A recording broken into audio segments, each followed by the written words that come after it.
Hi hello welcome to N9 media. 1955లో భారత రాజ్యాంగ పిత డాక్టర్ బిఆర్ అంబేద్కర్ హైదరాబాదును దేశానికి రెండవ రాజధానిగా చేయాలని మొదటి రాష్ట్రాల పునర్విభజన కమిషన్కు లేఖ రాస్తూ ఉత్తరాదికి ఢిల్లీ, దక్షిణాదికి హైదరాబాద్ను దేశ రాజధానులుగా చేయాలని ప్రతిపాదించారు. ఎందుకంటే ఢిల్లీలో విపరీతమైన చలి, విపరీతమైన ఎండ, అలాగే మతపరమైన హింస, వాతావరణ కాలుష్యం, ఉత్తరాది రాష్ట్రాలకు మాత్రమే ఢిల్లీ కేంద్ర బిందువుగా ఉంది. దేశ స్వాతంత్రానంతరం పరిపాలన విభజన ఫలాలు ఉత్తరాది వాళ్ళే ఎక్కువగా అనుభవిస్తున్నారు కూడా ఈ రోజుకి. అందుకే పరిపాలనా విభజన కోసం ప్రజలు సమగ్రంగా అభివృద్ధి చెందడానికి అంబేద్కర్ హైదరాబాద్ను దేశానికి రెండవ రాజధానిగా చేయాలనే ప్రతిపాదన చేయడానికి ప్రధాన కారణమని చెప్పొచ్చు. భారతదేశానికి హైదరాబాదు మధ్యలో ఉండటం ఒకటైతే, అలాగే సమతుల్యమైన వాతావరణం అన్ని రంగాల్లో, ముఖ్యంగా రక్షణ రంగం, ఆరోగ్య, IT, pharma, agriculture, IT, AI టెక్నాలజీలా అనేక రంగాల్లో ఉత్తరాది కంటే అభివృద్ధి చెందిన ప్రపంచ నగరంగా హైదరాబాద్ ఎదిగిన కారణంగా, అంతేకాకుండా శత్రు దేశాలకు దూరంగా ఉండడం ప్రధాన కారణం. ప్రపంచ నగరంగా ప్రస్తుతం అభివృద్ధి చెందుతున్న హైదరాబాదు చుట్టుపక్కల కనీసం 35 కిలోమీటర్ల దూరంలో నగరాలన్నీ అభివృద్ధి చెంది గ్రామీణ ప్రాంతాల నుండి హైదరాబాదు నగరానికి రోజు సుమారు 3,000 మందికి పైగా వలస వస్తున్న కారణంగా హైదరాబాద్లోని జీహెచ్ఎంసీ పరిధిలోని గ్రామాలన్నీ కూడా అభివృద్ధి చెందాయి. ఒక ఎకరానికి కోట్ల రూపాయల విలువ భూమికి ఉన్న కారణంగా కేబుల్ బ్రిడ్జి, ఫైనాన్షియల్ డిస్ట్రిక్ట్, పూర్తి ఐటీ హబ్ మారి హైటెక్ సిటీ ప్రపంచ నగరంగా అభివృద్ధి చెంది టీ హబ్, ఆర్ఆర్ఆర్ ఇలా ఒకటేంటి న్యూయార్క్ నగరానికి ఉన్నంత ప్రాముఖ్యత హైదరాబాద్ నగరానికి వచ్చింది. మరోవైపు ఇంటర్నేషనల్ ఎయిర్పోర్ట్, అంతర్జాతీయ పరిశోధనా కేంద్రాలు, ఇంటర్నేషనల్ హెల్త్ సిటీగా హైదరాబాద్ అభివృద్ధి చెందింది. నిజాం నవాబు కట్టించిన అనేక చారిత్రాత్మకమైన కట్టడాలు, విశ్వవిద్యాలయాలు, ఆసుపత్రులు, పార్కులు ప్రపంచంలోని అతి సంపన్న నగరంగా 400 సంవత్సరాల క్రితమే హైదరాబాద్ అభివృద్ధి చెందింది. అంతేకాదు, హైదరాబాద్ చుట్టుపక్కల biodiversity park, future city, pharma city ఇలా అన్ని రంగాల్లో అభివృద్ధి చెంది అంతర్జాతీయ ఖ్యాతిని పొందింది హైదరాబాద్. అందుకే ఇక్కడ దేశ రెండవ రాజధానిగా హైదరాబాద్ను ఏర్పాటు చేస్తే పార్లమెంటు భవనము, సుప్రీంకోర్టు బెంచ్, అన్ని కేంద్ర ప్రభుత్వ శాఖలు, ఫారెన్ అంబాసిడర్స్ ఇలా కేంద్ర ప్రభుత్వ ఉద్యోగాలు లక్షల సంఖ్యల్లో వచ్చే అవకాశం ఉంది. తెలంగాణ రాష్ట్రం ఏర్పడితే 10 ఏళ్లుగా కేవలం 1,00,000 ప్రభుత్వ ఉద్యోగాలు మాత్రమే వచ్చాయి. అయితే ఇందుకు భిన్నంగా హైదరాబాద్ను దేశానికి రెండవ రాజధానిని చేయటం వలన 100 కిలోమీటర్ల వరకు రాజధాని ప్రాంతం అభివృద్ధి చెంది అనేక ప్రైవేటు సంస్థలు రాజధానికి అనుబంధంగా ఏర్పాటయ్యే అవకాశం ఉన్నందున అందులో సుమారు 10 లక్షల ఉద్యోగాలు వచ్చే అవకాశం ఉంది. స్థానిక తెలంగాణ ప్రజలు అందులో 75%, ఇతరులకు 25% ఉద్యోగాలు ప్రైవేట్ రంగంలో వచ్చే అవకాశం ఉంది. ఫలితంగా ఇంతకాలం తెలంగాణ ఏర్పడ్డప్పటికీ కూడా హైదరాబాద్ చుట్టూ అభివృద్ధి చెందిన వివిధ రంగాల్లో ప్రైవేటు ఉద్యోగాల్ని ఉత్తరాది వాళ్లకు, ఇతర రాష్ట్రాల వాళ్లకు మాత్రమే 95%గా ఉద్యోగావకాశాలు దక్కాయి. తెలంగాణ వాళ్ళు కేవలం 5% మాత్రమే ప్రైవేటు సంస్థల్లో ఉద్యోగాలను చేస్తూ ఉన్నారు. ఫలితంగా 1 కోటి మందికి పైగా నిరుద్యోగులు తెలంగాణలో నష్టపోతున్నారు.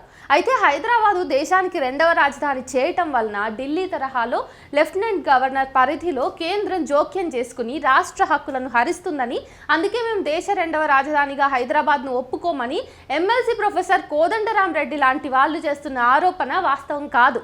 ఎందుకంటే ప్రపంచంలోని ఏ దేశంలోనైనా దేశ రాజధానులు కేంద్ర ప్రభుత్వ ఆధీనంలోనే ఉంటాయి. రాష్ట్ర రాజధానులు రాష్ట్ర ప్రభుత్వ ఆధీనంలో ఉంటాయి. రాష్ట్రాల హక్కుల విషయంలో కేంద్రం కానీ, కేంద్ర హక్కుల విషయంలో రాష్ట్రాలు కానీ జోక్యం చేసుకోకుండా రాజ్యాంగం స్పష్టమైన విభజన రేఖ విధించింది. ఢిల్లీలో లేని సమస్య హైదరాబాద్లో ఎందుకు ఏర్పడుతుంది? గత 78 సంవత్సరాలుగా ఢిల్లీ దేశ రాజధానిగా ఉంటూ అభివృద్ధిలో, ఆధిపత్యంలో ముందంజలో ఉంది. ఉత్తరాది రాష్ట్రాలు అతిపెద్ద రాష్ట్రాలుగా ఉన్న కారణంగా, ఢిల్లీ దేశ రాజధానిగా ఆ ప్రాంతంలో ఉన్న కారణంగా పూర్తిగా ఆధిపత్యం ఆ ప్రాంతం వాళ్ళే అనుభవిస్తూ వస్తున్నారు. ఫలితంగా దేశ ప్రధాని, రాష్ట్రపతి, ఉపరాష్ట్రపతి, పార్లమెంటు, స్పీకర్, ఇంకా కేంద్ర మంత్రులు లాంటి కీలక పదవులు దక్షిణాదికి దక్కడం లేదు. ఎందుకంటే దక్షిణాది రాష్ట్రాలు చిన్నవిగాను, ఎంపీల సంఖ్య తక్కువగాను ఉన్న కారణంగా, మొదటి నుండి ఉత్తరాది వాళ్ళ వివక్షత కారణంగా అన్ని రంగాల్లో దక్షిణాదికి వాటా రావటం లేదు. అందుకే డాక్టర్ బిఆర్ అంబేద్కర్ దక్షిణాది ప్రజలకు దేశ పరిపాలనా ఫలాలు దక్కాలంటే దక్షిణాదికి ప్రత్యేకంగా దేశ రాజధానిగా హైదరాబాద్ ఉండాల్సిందేనని 1955లో ప్రతిపాదిస్తే నేటి వరకు కూడా ఉత్తరాది పాలకులు పట్టించుకోలేదు. దక్షిణాదికి ప్రత్యేక యూపీఎస్సీ తరహాలో రిక్రూట్మెంట్ బోర్డు, దక్షిణాది భాషల అభివృద్ధి మండలి, దక్షిణాది ప్రాంతాల అభివృద్ధి మండలి, దక్షిణాదిలో ఐటీ కారిడార్ల నిర్మాణం, ఇలా అన్ని రంగాల్లో దక్షిణాది వెనుకవడానికి ప్రధాన కారణం దేశ రాజధాని ఢిల్లీలో ఉండడం మాత్రమే. అందుకే దక్షిణాదిలో కూడా దేశ ఫలాలు అందాలంటే హైదరాబాద్ను దేశానికి రెండవ రాజధానిగా చేయాలని 1968లో ఇండిపెండెంట్ ఎంపీ ప్రకాష్ వీర్ శాస్త్రి ఒక ప్రైవేటు బిల్లు పార్లమెంట్లో ప్రవేశపెట్టారు. అప్పుడు 18 మంది ఎంపీల కమిటీ హైదరాబాద్ను దేశానికి రెండవ రాజధానిలా చేయాలని ప్రతిపాదించింది కూడా. అలాగే law commission of India parliamentary కమిటీలు దేశంలో 4 ప్రాంతాల్లో సుప్రీంకోర్టు బెంచ్లు ఏర్పాటు చేయాలని ప్రతిపాదించాయి. డాక్టర్ బిఆర్ అంబేద్కర్ మనవడు ప్రకాష్ అంబేద్కర్, కాంగ్రెస్ సీనియర్ లీడర్ మరియు ఎంపీ శశి థరూర్ ఢిల్లీ కాలుష్యం కారణంగా ప్రపంచంలోనే నివాసయోగ్యం కాని నగరంగా ఉందని, అంతేకాకుండా ఎండాకాలంలో అతి వేడిగాను, చలికాలంలో అతి చలిగాను ఉండటం, భూకంపాలు తరచూ వస్తున్న కారణంగా శత్రు దేశాలకు ఢిల్లీ అతి దగ్గరలో ఉండి అనేక సందర్భాల్లో పార్లమెంటు మీద సైతం ఉగ్రవాదుల దాడులు జరిగిన సంఘటనల నేపథ్యంలో వెంటనే హైదరాబాదును దేశానికి రెండవ రాజధానిగా చేయాలని డిమాండ్ చేస్తున్నారు.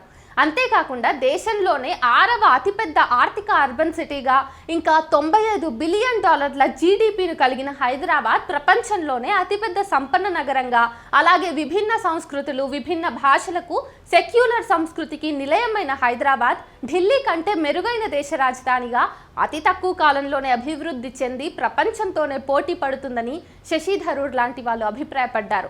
భారతదేశంలోని ప్రముఖ ఆర్థికవేత్తలు అన్ని రంగాల్లో భారతదేశం అభివృద్ధి చెందాలంటే, ముఖ్యంగా ఆర్థిక రంగంలో శరవేగంగా అభివృద్ధి చెందుతున్న హైదరాబాద్ను దేశ రెండవ రాజధానిగా చేయాలని ప్రతిపాదించారు. అలాగే వాతావరణ నిపుణులు హైదరాబాదు అన్ని వాతావరణాలకు అనుకూలంగా ఉండడమే కాకుండా భూకంపాలు వచ్చే అవకాశం తక్కువగా ఉన్న కారణంగా దేశానికి కేంద్ర బిందువుగా ఉన్న హైదరాబాదును దేశ రెండవ రాజధానిగా చేయటం వల్ల వాతావరణ సహిత ప్రపంచ నగరంగా హైదరాబాద్ అభివృద్ధి చెందడమే కాకుండా ఇక్కడి ప్రజలు కూడా అభివృద్ధి చెందడానికి అవకాశాలు ఎక్కువగా ఉన్నాయని అభిప్రాయపడ్డారు.